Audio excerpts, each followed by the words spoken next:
राज्यात निवडणूक झालेल्या नगरपरिषद व नगरपंचायतीचे निकाल हे उद्या रविवारी जाहीर होणार आहेत. कोकणातही हे निकाल उद्या जाहीर होणार आहे. उद्या सकाळी 10 वाजल्यापासून मतमोजणी होणार आहे. रत्नागिरी जिल्ह्यातल्या चिपळूणमध्ये मात्र एक वेगळा ट्विस्ट पाहायला मिळतो आहे. ठाकरे गटाचे राजू देवळेकर उमेदवार असतानाही भास्करराव जाधव ठाकरे गटाचे नेते यांनी मात्र शरद पवार गटाचे रमेश कदम यांना नगराध्यक्षपदासाठी पाठिंबा दिलेला आहे. तर चिपळूणमध्ये नेमकं काय होईल, कोकणातली गणित काय असेल, एकंदर काय होईल, माझ्यावर काही कार्यकर्ते आहेत, काही नागरिक आहेत, काही ज्येष्ठ पत्रकार आपल्यासोबत आहेत. आपण जाऊया ज्येष्ठ पत्रकार सतीश कदम यांच्याकडे जाऊया. कदम साहेब, काय सांगाल, काय चित्र असेल त्याचं? चित्र हे उद्या स्पष्ट होणार आहे, पण तो मिश्र चित्र असेल असं मला प्राथमिक वाटतंय. आणि जर नगराध्यक्षपदाच्या विषयासंदर्भात आपलं बोलायचं झालं तर आता रमेश कदम माजी आमदार आहेत, ते उभे आहेत. शिवाय उमेश सकपाळ शिवसेना भाजप युतीच्या माध्यमातून उभे आहेत. लियाकत शाह जे पूर्वी काँग्रेसचे होते ते आता अपक्ष म्हणून उभे आहेत. राजू देवळेकर आत्ता बोलत तसेच उभाठातर्फे, म्हणजे उभाटाचे आता 2 भाग झालेत.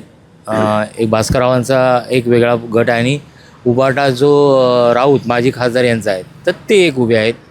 एक खासदार सपाचा उमेदवार आहे पेचकर म्हणून. आणि लढत आहे ते रमेश कदम आणि यांच्यात होणार, तर काय होईल? मुख्य लढत रमेश कदम आणि उमेश सकपाळ यांच्यामध्येच होणार आहे. आणि ती अतिशय काटेकी टक्कर असा जो आपण शब्द नेहमी वापरतो तो त्या पद्धतीने होईल. फक्त रमेश कदमांच्या बाबत जो मुद्दा उपस्थित केला जातो त्याचा किती इफेक्ट होतो ते बघणं महत्त्वाचं आहे. जो त्यांच्या वयाचा मुद्दा आहे आणि नवीन जनरेशन आहे त्यांना रमेश कदम किती परिचित आहेत, हे 2 मुद्दे समोर ठेवले तर त्याची बरीचशी उत्तरं उद्या मिळू शकतील असं मला वाटतं. पण ठाकरे गटाचा उमेदवार असताना ठाकरे गटाचे नेते भास्कररावांनी मात्र वेगळी भूमिका घेतली होती. त्यांनी रमेश कदमांना जाहीर पाठिंबा दिला होता. काय सांगाल त्यामध्ये? भास्कररावांनी जी भूमिका घेतली होती तर जे आत्ता सांगितलं जातं किंवा पेपरमधून जे समोर आलं होतं सुरुवातीच्या काळामध्ये जेव्हा उमेदवारीची चाचपणी सुरू होती तेव्हा सर्व सूत्र भास्कररावांकडे दिली असं स्वतःच भास्करराव सांगत होते. आणि मग त्यानुसार त्यांनी उमेदवारांची चाचपणी केली. आता उभाटा आणि महाविकास आघाडी असं एकत्र म्हणून एक उमेदवार आपण निवडूया म्हणून त्यांनी रमेश कदमांची निवड केली. पण अचानक कहाणी में ट्विस्ट असं म्हणूया आपण, अचानक राऊत आले. राऊतांनी मग एकतर्फी ती घोषणा केली की हा उमेदवार आपला आहे राजू देवळेकर. यातून झालं काय, उभाटामध्ये 2 फूट पडली आणि 2 उमेदवारांची 2 मतांची विभागणी पण झाली. याचा फटका मात्र बसू शकतो एवढं नक्की आहे. त्याबद्दल काय मतच असण्याचं कारण नाही, कारण उभाटाची मतं जी स्टेबल मत किंवा मग तिसऱ्या माणसाला त्याचा जोरदार म्हणजे फायदा बेनिफिट्स नक्कीच होऊ शकतो असं मला वाटते स्वतः. माझ्या दृष्टीने रमेशराव कदम यांचं पारडं जड आहे. ह्याला कारण असं की गेले 6-7 वर्ष जो नगरपालिकेचा जो कारभार चाललेला होता तो वेगळ्या प्रकारे चाललेला होता की अनेक ठेवी होत्या नगरपालिकेच्या आणि त्या म्हणजे आता अशी स्थिती आहे की कर्मचाऱ्यांचे पगार होतील की नाही ही पण एक शाश्वती नाही आहे. आणि त्या ह्यांनी जुन्या जाणत्या रमेशराव कदमांनी पुन्हा कमांड घ्यावी हातात या दृष्टीने सर्व लोक, अनेक पक्षातली लोक यांनी मागणी केली की रमेशरावांनी उभं राहावं. वास्तविक रमेशराव कदम हे आमदार होते, परंतु राजापूरला जसं घडलं की उस्मानाबाद खलिफे ह्या पुन्हा नगराध्यक्षपदासाठी उभ्या राहिल्या तशा रमेशराव उभे राहिले. आणि आमच्यासारख्या इंदिरा काँग्रेसच्या पण लोकांनी त्यांनी पाठिंबा दिला, पक्षांनी नसेल त्याला. आणि रमेशरावांनी ती घडी व्यवस्थित बसावी असं झालं आणि त्याला उभाटा गटाने पण त्यांना पाठिंबा दिला. उभाटामध्ये 2 जरी गट असले तरी भास्करशेठ जाधव यांनी उघड भूमिका घेतली आणि त्यांना पाठिंबा दिला, तो एक फायदा होईल. दुसरं म्हणजे अजित पवार गटात जरा नाराजी झाली, कारण त्यांना शिवसेना आणि भाजप यांनी सामावून घेतलं नाही.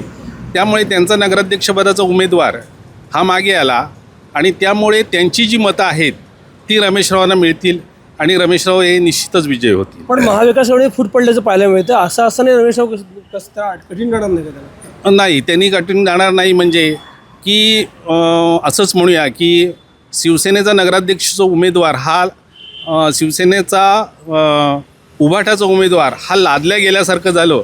एक बाजूला भास्करराव जाधव हे इथे सत्ता यावी, कारण का वरती पण एकत्र असल्यामुळे इथे पण एकत्र यावे हे प्रयत्न करत होते. त्यामुळे अनेक वॉर्डात असं झालं की एक उभाटाचा उमेदवार आणि एक राष्ट्रवादी शरद पवार गटाचा उमेदवार हे एकत्र लढले, त्यामुळे तो निश्चितच फायदा रमेश रावांना होईल. आपल्याबरोबर ज्येष्ठ नागरिक माजी उपनगराध्यक्ष बापू काणे आहेत. बापू काय सांगाल? जे देशामध्ये चित्र दिसतं आहे ते महाराष्ट्रात दिसलं ते सुद्धा चिपळूणमध्ये दिसायला पाहिजे असं माझं व्यक्तिगत मत आहे. परंतु रमेश रावांसारखा जुना जाणता आज उमेदवार आहे. खरं म्हणजे त्यांनी उभं राहायचं का नाही हा विषय त्यांचा होता, आमचा नव्हे.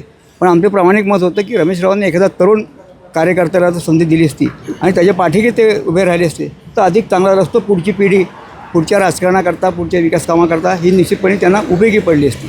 आज थोडंसं आता आमचे बोलले पत्रकार बंधू की ते उभे राहिले ठीक आहे, उभे राहिले ठीक आहे, परंतु आज उमेशसारखा चांगला कार्यकर्ता जो तरुण आहे तो आज उभा आहे ठीक आहे. त्याला काय हे काही लोक म्हणत असतील की दादला गेला आहे वगैरे, बरोबर आहे. शेवटी राजकारणामध्ये मागे पुढे होऊ शकतं. मिलिंद कापडी हे जरी इच्छुक असले तरी ते मागे आले. त्यामुळे सरळ फाईट ही रमेशराव कदम आणि उमेश सकपाळ यांच्यामध्ये झालेली आहे. बाकी 4-5 जे उमेदवार होते ते म्हणजे ठीक आहे, ते होते. परंतु आता प्रत्येक पक्षामध्ये हे आपल्याला 2 मतं किंवा 2 मनं ही तयार झालेली बघितली. उभाटामध्ये भास्करराव एकीकडे, विनायकराव दुसरीकडे इकडे उभा. त्यानंतर राष्ट्रवादी अजित पवारांकडे काही जणं रमेशरावांचा छुपा प्रचार करत होते, काही लोक उमेश सकपाळांचा प्रचार करत होते. खालचे नगरसेवक हे हा विषय वेगळा, पण वरची आता पण बोलतो नगराध्यक्ष पदाकरता. त्याचप्रमाणे प्रत्येक पक्षामध्ये ह्यांच्या इंदिरा काँग्रेसमध्ये सुद्धा काही लोक रमेशरावांकडे होती, काही लोक लियाकत शहांकडे होती. असं पण प्रत्येक पक्षामध्ये हा सगळ्या विषयामध्ये आता यांचं भारतीय जनता पार्टी आहे तरी त्याच्यासोबत 2 छुपे गट होते, एक राणे गट आणि एक रवींद्र चव्हाण गट. हे त्यामुळे आणि हे असतात म्हणजे काही त्याच्यात काही गैर असल्याचं कारण नाही, कारण प्रत्येक पक्षामध्ये 2 मनं असतात, 2 मतं असतात, त्याप्रमाणे झालेलं आहे. पण या ठिकाणी जर विकास पाहिजे असला तर आत्ता जे राज्यामध्ये आपलं राज्य चालू आहे, जे देशामध्ये राज्य आहे त्यांनाच ह्या ठिकाणी सत्ता मिळाली तर अधिक काम चांगलं आहे. कारण नुसतं घरपट्टीवरती हा संसार नगरपालिकेचा चालणार नाही. नाही फूट पडलेली नाही आहे, ते आमच्या पाठीशीच आहेत. पण चव्हाण आणि राणे गट असं नाही असे काही नाही, हे भासवलं जातं आहे पण तसं प्रत्यक्षात काही नाही आहे. नेमकं चित्र काय असेल? युतीचं आमचं जास्तीत जास्त उमेदवार निवडून येणार आणि नगराध्यक्षपदासाठी जे उमेश सकपाळ आहेत ते निवडून हमखास येणार. पण महायुतीचे उमेदवार असले तसं आमदार शेखर निकमना बरोबर गेलं नव्हतं, काय सांगाल त्याबद्दल? तो वरिष्ठांचा निर्णय होता म्हणून काही महायुती तुटली असा विषय होत नाही आहे. शेखर सर सुद्धा आमच्या पाठीशी आहेत. कोकणामध्ये महायुतीला यश मिळेल, मात्र कोकणातले महत्त्वाचे असलेले ठाकरे गटाचे नेते आमदार भास्कर जाधव यांना मात्र डावलले गेल्यास उद्धव ठाकरे गटाची परिस्थिती आहे आत्ता त्यापेक्षा बिघडू शकते. याचा सगळ्याचा परिणाम हा आगामी जिल्हा परिषद पंचायत समितीच्या निवडणुकीवर येऊ शकतो. आणि उद्या चिपळूणमधला जो निकाल आहे तो रमेश कदम आणि महायुतीचे उमेश सकपाळ यांच्यातच टफ फाईट होईल असं सगळ्यांचं म्हणणं आहे. मात्र काहींचं म्हणणं की रमेश भाई लागतील तर काहींचं म्हणणं उमेश सकपाळ लागतील असं आहे. मात्र नेमकं काय गणित होईल, नेमकं काय निकाल लागेल याची उत्सुकता आता आपल्याला उद्याच कळेल. प्रसाद नारळे, महाराष्ट्र न्यूज ऑनलाईन, रत्नागिरी.